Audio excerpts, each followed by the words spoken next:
that's not the point. Do you think the country was more racist in 2020? That's not the point. I didn't say anything about whether the country was more racist. The point now. is, we're missing the forest for the trees.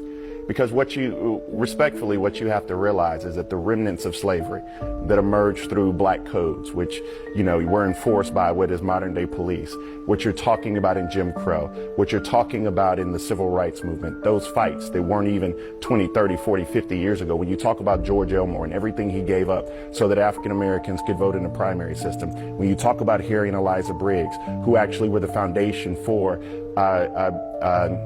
Brown versus the Board of Education, when you're talking about Sarah Mae Fleming, who sat down on a bus before Rosa Parks, you're talking about the foundation of where we are today. And you see those remnants of injustice even as we sit here today. You have a quarter of shame in South Carolina. Scott just was in South Carolina along the I-95 corridor where black and brown kids go to school. Their heating and air don't work. You have hospitals that are shut down. You have redlining that affect black people today. You have USDAs, right? The Farm Subsidy Program, which wasn't allocating funds to black people. So yes, although you might want to say, and one of the most amazing things about Barack Obama was that we believed we were in this post-racial society. We are not.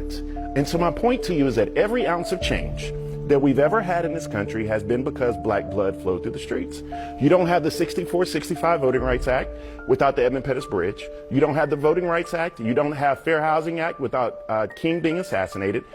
We don't even take the Confederate flag down without 9 people being killed in a church, right? We don't talk about criminal justice reform without a black man being killed in the streets.